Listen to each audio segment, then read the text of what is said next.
Vamos fazer uma revisão sobre o diodo semicondutor, que é também a base para o entendimento do transistor. Então, o diodo nada mais é do que uma barrinha de cristal semicondutor, onde num lado nós vamos difundir uma região P com excesso de lacunas e de outro uma região N com excesso de elétrons. Na junção dessas duas regiões, forma-se a barreira de depleção.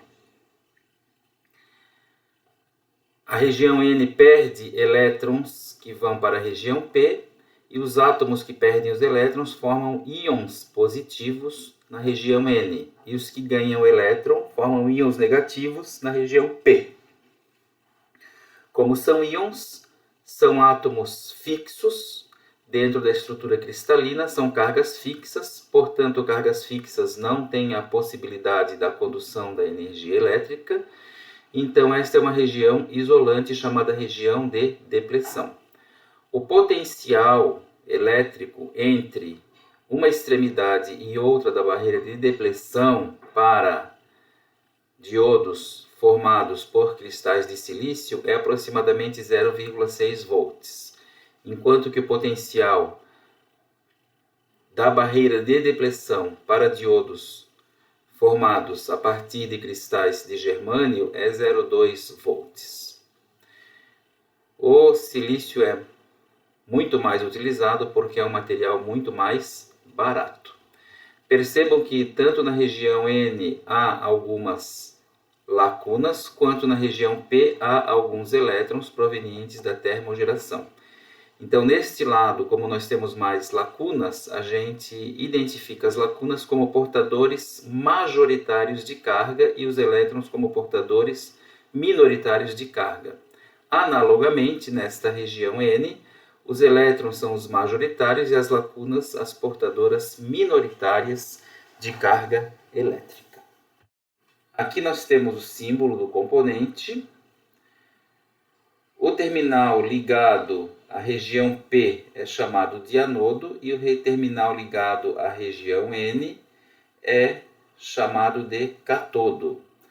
O aspecto físico do componente é um pequeno cilindro, normalmente ele é todo pretinho e aqui onde nós temos essa faixa preta, de fato é uma faixa cinza.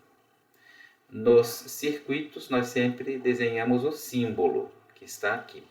Esta flecha identifica o sentido preferencial de corrente. Então, nós vamos polarizar a junção PN ou o diodo de duas maneiras, ou o anodo mais positivo que o catodo, ou o catodo mais positivo que o anodo. E isso definirá que corrente passará por ele.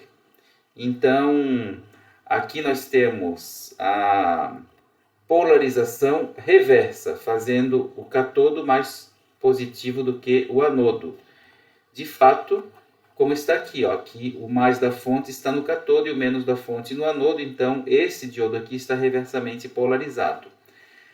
Polarizar reversamente o diodo implica em afastar os elétrons que estão na região N para o terminal da direita e as lacunas que estão na região P para o terminal da esquerda, aumentando a largura da barreira de depleção. Então, como a gente aumenta a largura da barreira de depleção, ele praticamente não conduzirá. Quem é que vai passar pela barreira de depleção? Somente os portadores minoritários, porque o campo elétrico imposto pela polarização reversa vai acelerar os portadores minoritários. As lacunas da região N e os elétrons da região P atravessarão a barreira de depleção, formando uma corrente muito pequena chamada corrente de saturação reversa, altamente dependente da temperatura.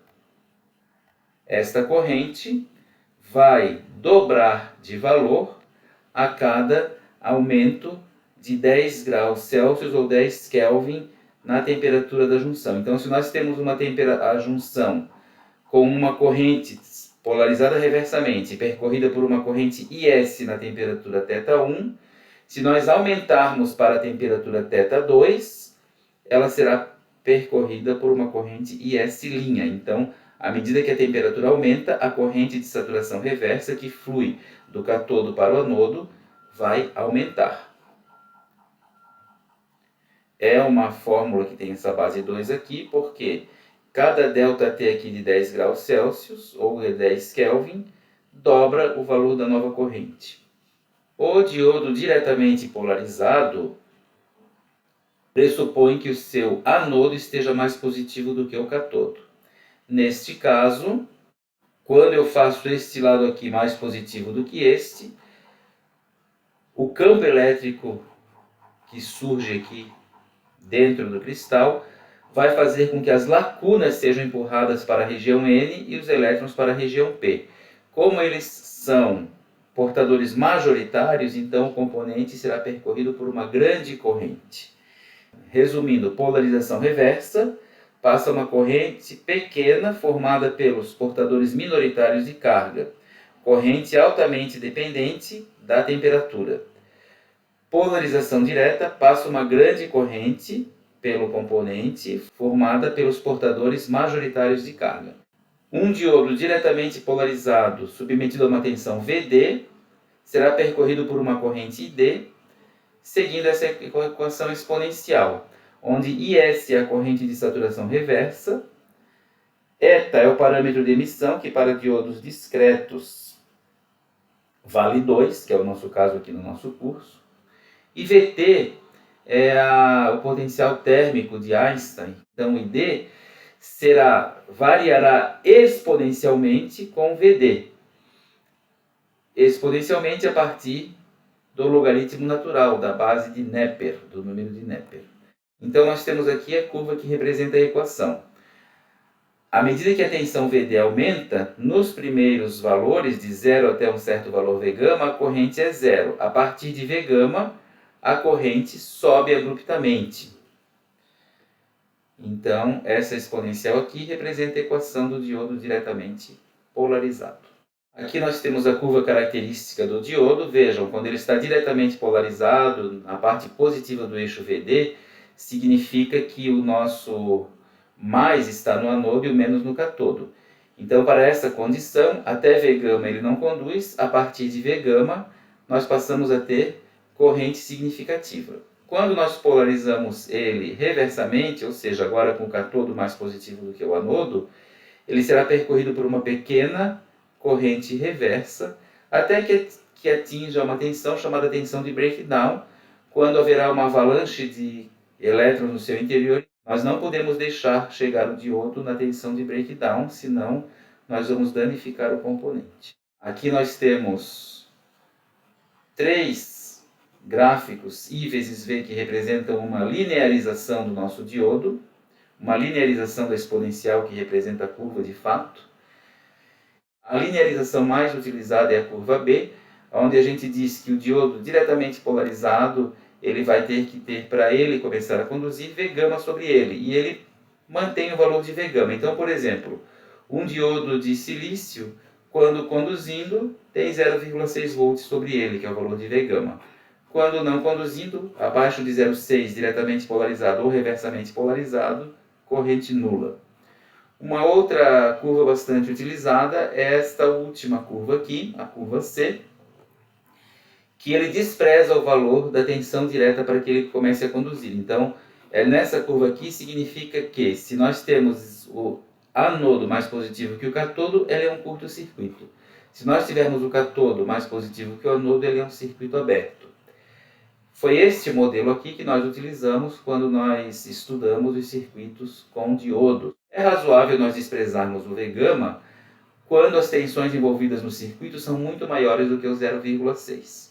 Existe um diodo chamado diodo Zener, que o funcionamento dele é igual ao diodo comum, só que a tensão de breakdown dele é pequena e é chamada Vz. E ele foi fabricado para trabalhar justamente na região de avalanche, aqui denominada região de regulação. Qual é a característica dessa região? É que a corrente pode variar, mas ele mantém a tensão nos seus terminais praticamente fixa. Portanto, ele é um componente ideal para aplicações em que nós tenhamos corrente variável, mas desejamos uma tensão fixa, ou seja, em circuitos estabilizadores, como nós já estudamos. Então esta foi uma pequena revisão sobre diodos e, como revisão também, nós deixamos a correção da lista de exercícios número 1 no canal do YouTube.